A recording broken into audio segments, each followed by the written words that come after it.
Hello friends, कैसे हो आप सब। आई होप आप सब अच्छे होंगे। आज से हम उपन्यास की सीरीज शुरू करने वाले हैं। जो उपन्यास हमारे यूजीसी नेट हिंदी साहित्य के सिलेबस में लगाए गए हैं, हम उनका सारांश और उनकी समीक्षा करेंगे। क्योंकि पूरा उपन्यास पढ़ना तो बहुत लंबा हो जाएगा, इसलिए हम आज से उसका सारांश शुरू करेंगे। सबसे पहले हम करेंगे आज देवरानी जेठानी की कहानी।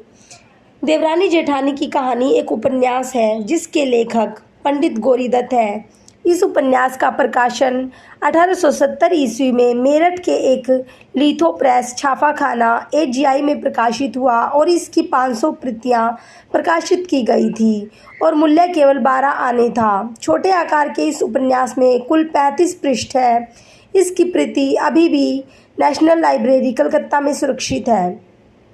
पंडित गौरीदत्त का जन्म पंजाब के लुधियाना में सन 1836 में हुआ एवं निधन 1906 ईस्वी में हुआ था। पंडित गौरीदत्त शुक्ल ने मेरठ में नागरी प्रचारणी सभा की स्थापना की। नागरी लिपि परिषद ने उनके सम्मान में गौरीदत्त नागरी सेवी सम्मान की शुरुआत की।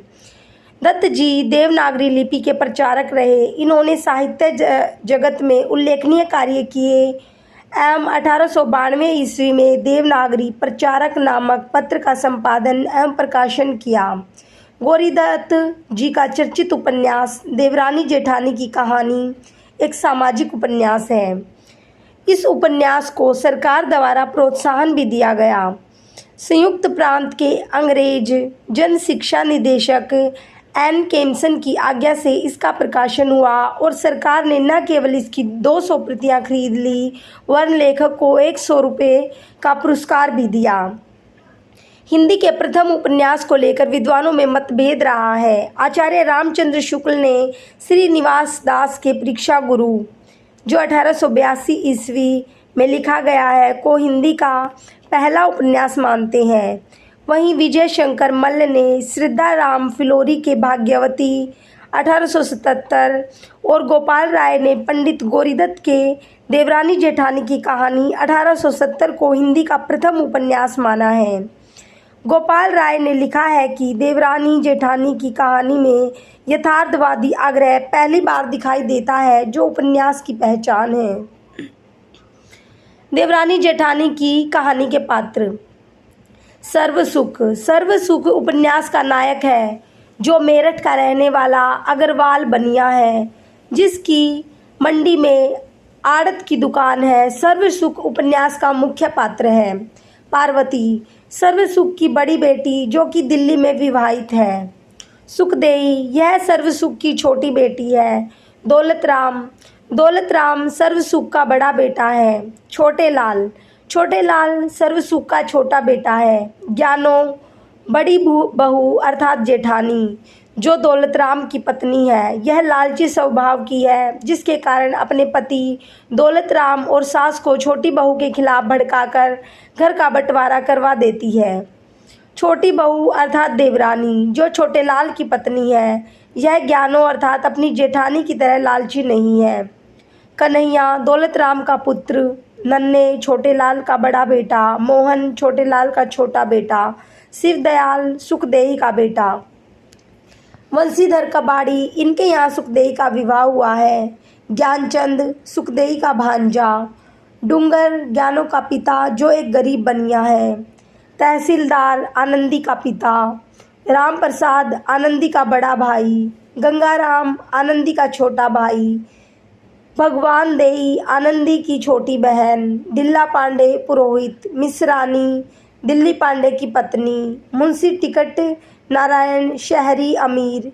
हर सहाय काबली शहरी अमीर। अन्य पात्र है इसके लाल दीन दयाल किरपी, जो बाल विधवा है। झल्लामल लाला बुलाकी दास मदरसे में नौकर है। देवरानी जेठानी की कहानी उपन्यास का सारांश। उपन्यास एक अग्रवाल बनिया परिवार को प्रस्तुत करता हुआ आगे बढ़ता है। सर्वसुख बनिया, जो कि परिवार का मुखिया है, यह परिवार मेरठ का सुखी संपन्न एवं समृद्ध परिवार है। सर्वसुख के 2 बेटे, बड़ा बेटा दौलतराम तथा छोटा बेटा छोटे लाल है। इनके माता पिता की मृत्यु हैजे की वजह से हो गई थी, इसलिए इनका पालन पोषण चाचा ने किया। सर्व सुख पहले गलियों में घूम घूम कर फेरी लगाते थे, लेकिन बाद में परचून की दुकान खोल ली जो चल निकली। सर्व सुख की दो बेटियां, बड़ी का नाम पार्वती जो कि दिल्ली विवाहित है और छोटी बेटी सुखदेही है। बड़े बेटे दौलतराम की पत्नी ज्ञानो एक अनपढ़, लालची एवं स्वार्थी स्त्री है जो कि मोहल्ले में अपनी देवरानी और सास की आलोचना करती रहती है। जबकि छोटे बेटे छोटे लाल की पत्नी आनंदी अत्यंत संस्कारी, पढ़ी लिखी एवं समझदार है। वह घर की चिट्ठी लिखने तथा पढ़ने का कार्य भी करती है। बाल विवाह का प्रचलन होने के बावजूद भी छोटे लाल और उसकी पत्नी आनंदी अपने पुत्रों का बाल विवाह नहीं करवाया। उपन्यास परिवार की समस्याओं को प्रदर्शित करते हुए आगे बढ़ता है। दौलतराम को एक बेटी एवं एक बेटा है, जबकि छोटे लाल के दो बेटे हैं, नन्हे एवं मोहन। दौलतराम की पत्नी अत्यंत जुझारू एवं लालची प्रवृत्ति की है। वह अपनी देवरानी एवं सास के प्रति ईर्ष्या का भाव रखती है। उपन्यास के अंत में परिवार की समस्या के चलते सर्व सुख के परिवार का विखंडन हो जाता है, जहां दौलतराम अपनी बहू को लेकर अलग हो जाता है। उपन्यास के अंत में स्वार्थ की स्थिति को दर्शाया गया है, जहां संपत्ति का बंटवारा होता है। दौलतराम के हिस्से में दुकान तथा छोटे लाल के हिस्से में हवेली आती है, परंतु संतुष्टि न होने पर हवेली का आधा हिस्सा भी दौलतराम ले लेता है। हवेली से जाते समय बड़ी बहू हवेली की दो खिड़कियों के दरवाजे और चौखट भी अपने साथ ले जाती है। देवरानी जेठानी की कहानी का सारांश है यह। देवरानी जेठानी की कहानी के महत्वपूर्ण कथन। पंडित गौरीदत्त शर्मा ने उपन्यास की भूमिका में एक कविता भी लिखी है। दया उनकी मुझ पर अधिक वित्त से, जो मेरी कहानी पढ़े चित्त से। रही भूल मुझसे जो इसमें कहीं, बना अपनी पुस्तक में लेवे कहीं। दया से कृपा से समारीति से, छिपावे बुरों को भले प्रीति से। सुखदेही की माँ, तुम दौलतराम की सगाई रख लो। आई हुई लक्ष्मी घर से कोई नहीं फेरता, और रुपया पैसा हाथ पैरों का मैल है, आगे लोंडिया लोंडे का भाग है। ज्ञानो बड़ी बहू, बहन जिस पे जैसी आती होगी वैसी करेगी, और यह मेरी देवरानी बड़ी खोट और चुप चोटी है। मेरा देवर 70 चीज़ें लावे है, दोनों खसम जोरू खावे है, किसी को एक चीज़ नहीं दिखलाते। छोटी बहू, तुम्हारा कैसा स्वभाव है? बाहर की लुगाइयों के सामने तो बोली ठाली की बात मत कहा करो, इसमें घर की बदनामी है। ज्ञानों से सास ने कहा, मैं क्या कहूँ, हमारी वह कहावत है कि अपना मरण जगत की हंसी। सर्व सुख, बिरादरी के लोग हंसेंगे और ठट्ठे मारेंगे कि फलाने के घर लुगाइयों में लड़ाई हुई थी तो उसने अपने बड़े बेटे को जुदा कर दिया। देखो यह कैसी बहू आई, इसने हमारी बात में बट्टा लगाया और घर 3-13 कर दिया। पुरोहित, यह लड़का बड़ा बुद्धिमान और भाग्य वाला होगा, क्योंकि इसके छीदे दांत है, चौड़ा माथा है और हंसमुख है। ज्ञानो, भगवान उत्ते बेरी यहाँ भी चैन नहीं देते। लाला सर्व सुख जी, मनुष्य को चाहिए कि जितनी चादर देखे उतने पाँव पसारे। मुझे यह बात अच्छी नहीं लगती, जैसे और हमारे बनिए हाट हवेली गिरवी रखे व दुकान में से 2,000 रुपये जो बड़ी कठिनाई से पैदा किए हैं विवाह में लगाकर बिगड़ जाते हैं। छोटे लाल, लाला जी अब तुम बैठ के भगवान का भजन करो और इस जगत की माया मोह को छोड़ो। लाला सर्व सुख, हमारी वह कहावत है, दांत घिसे और खुर घिसे, पीठ बोझ न ले। ऐसे बूढ़े बैल को कौन बांध भूस दे। जब कोई बैरबानी बाहर की आती तो न तो बैठने को पीड़ा देती और न उसकी बात पूछती, और जो कुछ कहती भी तो ऐसे बोलती जैसे कोई लड़े है। सास से तो दिन रात खटपट रखे थी, और जब कोई देवरानी को इसके सामने सराहती तो कहती, हाँ जी वह तो अमीर की बेटी है, मैं तो गरीब बनिए की बेटी हूँ। मुँह से कुछ नहीं कहती, पर देवरानी को देख देख फूकी जाती, और जभी से छोटी ननद से भी जलने लगी। बड़ी ननद पार्वती से बड़ा प्यार था और वह विवाह में बुलाई हुई आई थी, और प्यार होने का कारण यह था कि वह भी लगावा बजावा थी, उधर की इधर और इधर की उधर। जब बच्चे को दांत निकलते हैं तो बड़ा ही दुख होता है। जो दूध पीता है डाल देता है, दस्त आया करते हैं, शरीर दुर्बल हो जाता है। बच्चा रोता बहुत है, दूध नहीं पीता। ये हालत नन्हे की हुई। जब सायकाल को सारे दिन का हारा थका घर आता, नून तेल का छिकना ले बैठती। कभी कहती मुझे गहना बना दे, रोती छींकती, लड़ती बिड़ती, उसे रोटी न करके देती। कहती कि फलाने की बहू को देख, गहने में लद रही है, उसका मालिक नित नई चीज लावे है, मेरे तो तेरे घर में आके भाग फूट गए। वह कहता, अरे भगवान जाने भगवान रोटियों की क्यों कर गुजारा करे है, तुझे गहने पाते की सूझ रही है। दौलतराम और ज्ञानों की है ये बातें। देवरानी जेठानी कहानी के महत्वपूर्ण तथ्य है। उपन्यास में सामाजिक एवं पारिवारिक स्थिति का भलीभांति चित्रण किया गया है। पारिवारिक विघटन एवं घर के बंटवारों का वर्णन, स्त्री शिक्षा का चित्रण, स्त्रियों की आभूषण प्रियता का चित्रण, बाल एवं अनमेल विवाह का चित्रण, विधवाओं की दशा का चित्रण किया गया है। परंतु विधवा विवाह का समर्थन वह दबी जबान से ही करता है। विवाह में फिजूल खर्ची का चित्रण, वृद्ध की समस्या, बहुओं की समस्या। देवरानी जेठानी की कहानी उपन्यास की समीक्षा। गोपाल राय ने हिंदी उपन्यास का इतिहास में लिखा है कि देवरानी जेठानी की कहानी की रचना उपन्यास के रूप में नहीं बल्कि बालिकाओं के लिए उपयोगी पाठ्यपुस्तक के रूप में हुई थी। उनके अनुसार इस उपन्यास का मकसद स्त्री शिक्षा का विकास और आदर्श स्त्री चरित्र को प्रस्तुत करना था। इसी परंपरा में वामा शिक्षक 1872 और भाग्यवती 1877 पुस्तकें भी लिखी गई थी। स्त्री उद्धार भारतीय नवजागरण का प्रमुख मुद्दा था, जिसकी स्वाभाविक अभिव्यक्ति इन कथा पुस्तकों में हुई।